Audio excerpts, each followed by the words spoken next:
mo doon sa church, sisiguraduhin mo yung warm welcome, sisiguraduhin mo na mamimiss niya na yung susunod na linggo dumating na ulit, susunod na sa Saturday dumating na ulit. Gusto niyang makita yung tao sa church. Ito yung binibigay ng Diyos sa atin na buhay. No? Because sabi nga, we are dearly loved. So ganun din dapat doon sa tao na kasama natin o kasalamuhan natin.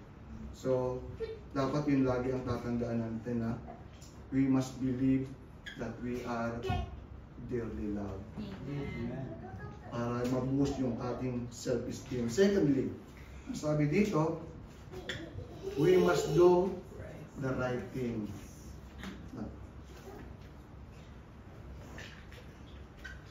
Sabi dito, but among you, there must not be even a hint of sexual immorality or of any kind of impurity or of greed, because they are improper for God's holy people. Nor should there be obscenity, foolish talk, or coarse joking, which are out of place, but rather thanksgiving. So, pinakita dito ni Paul a bunch at least ng mga kasalanan na nakukumit ng mga tao. Pero sabi dito, as children of God, dapat hindi natin ginagawa yung mga bagay na ito, no? We must do the right thing. Because kung gagawin natin yung mga bagay na ito, darating yung time na babagsak yung self-esteem natin dahil for these sins na we have committed, ano? Na laging naandun yung conscience natin, naandun yung bulong ng spirit na mali yung ginagawa mo.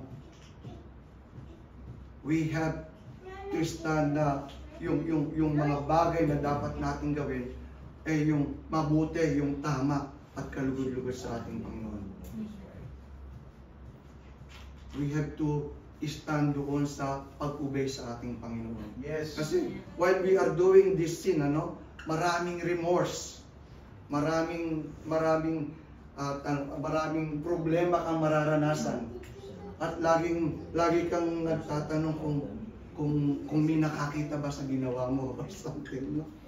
Sometimes dumadating yung time na halimbawa yung every time we choose honesty sa ating trabaho, sa lugar na ginagalawan natin, if we choose as honesty, then we are tempted to lie. Yung mga pagkakataon na gano'n, ano? Yung bang naandun lagi yung labanan, ano? Kaya nga, sabi ko sa inyo, dapat talaga very strong yung personality mo sa pagsunod sa ating Panginoon. Kaya nga, pag napagtagumpayan mo yung kasalanan, merong boost ng self-esteem doon, napagtagumpayan ko. Di ba? Talagang yung confidence mo sa sarili mo, ibang klase. Kasi napagtagumpayan mo yung kasalanan. So, ito yung kailangan natin talaga para laging yung confidence natin na andoon, nabibig lagi. We have to overcome all those sins, all those temptations, all those things na nag-a-attract sa atin para wag sumunod sa ating Panginoon. Kasi pag nag-grab natin yon, unti-unti yung mga bagay na yon nagpapadown sa atin.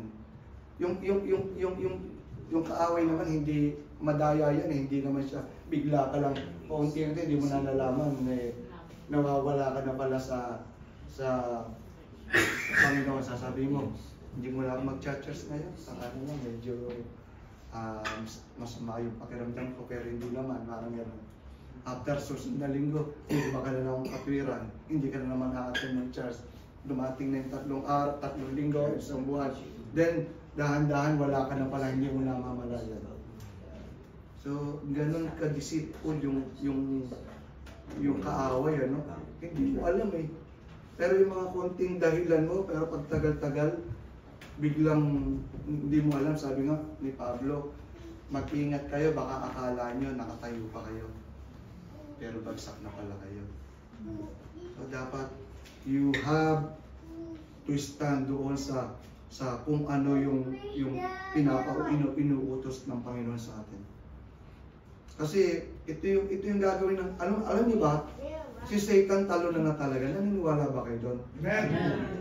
We are more than conquerors. Amen. Panalo na tayo eh. Ang gagawin lang ng kaaway, dayain tayo.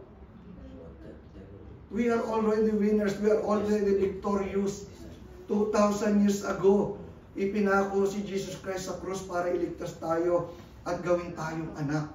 At sabi nga, we are dearly loved. So, kuha na tayo, victorious na tayo. Amen. We are conquerors, sabi nga ni Pablo, I can do all things through Christ who gives me strength. Ano pa ba yung magbibigay sa atin ng boost para yung panghihina natin ay mag-soar up, di ba? Magagawa daw natin ang lahat ng bagay sa pamamagitan ni Kristo na bibigay sa atin ng lakas. Lahat ng bagay. Ibang klase kasi yung Diyos na pinaglilingkuran natin ay makapangyarihan. Amen. So dapat yung ating pagtitiwala natin sa sarili, our self-esteem, lagi dapat mataas yan. Hindi tayo ingat. Totoo, kuminsan, tatayo ka dito sa harap, nahihiya ka. Lahat naman tayo nahihiya, lahat natatakot. Lahat, ako, sasabihin ko sa tuwing tumatayo ako, nandun pa rin yung kaba. Lahat tayo ganun. Amen. Kahit na ginagawa mo ito linggo-linggo, araw-araw, naandoon ang pagtayo mo naandoon. We are human, no? Pero sa biyaya ng Panginoon, ino-overcome natin. Amen. Hindi tayo laging kayang-kaya natin, pero sa biyaya ng Diyos, ino-overcome natin yung mga bagay na yan, ano? So, kung hindi kasi natin gagawin yan, sabi ko, mananatili na lang tayo sa low place natin, yung ating self-esteem lagi nanyo sa downside. So, we have to believe na magagawa natin sa pamamagitan ni Kristo yung maraming bagay. At kung meron tayong mga bagay na hindi natin ginagawa, na kuminsan hindi natin ma-overcome, alam niyo po, sabi ko nga, yung halimbawa, gusto nyong maging malakas, yung maging healthy, you want to do exercise, you want to go jogging, kailangan i-overcome nyo yung sarili nyo everyday. Mahirap umamon, di ba?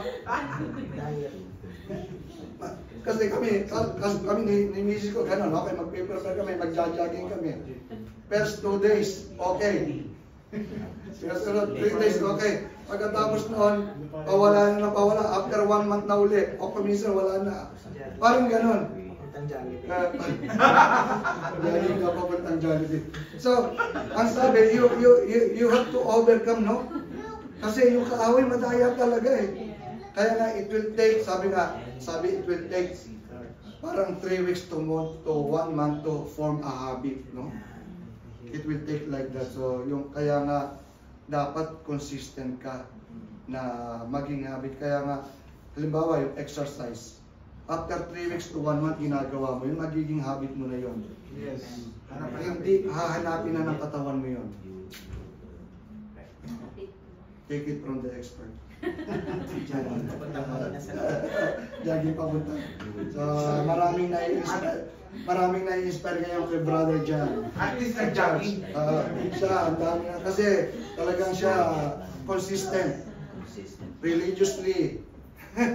Faithfully, ginagawa niya. So, yun dapat, we have to, yung maging committed tayo to whatever we do sa mga bagay-bagay, Kasi nga, alam niyo po ba, we are the salt and light of the world. Yung tao sa atin nakatingin.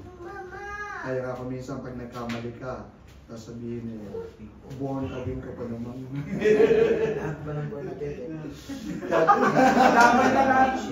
Born again ka pa naman, di ba? Bakit hindi sinasabing pagkulay yung ibang sekta? Ikaw ay ganon. Yung ibang sekta. But pag born again, lagi, para bang, ewan ko, siguro, ang taas ng expectation nila sa born again. They can see that. Na pag born again ka, dapat matino ka. Diba? Pabor sa atin yun, Pabor sa atin yun. Kasi yung ibang mga yung ibang mga religion, hindi naman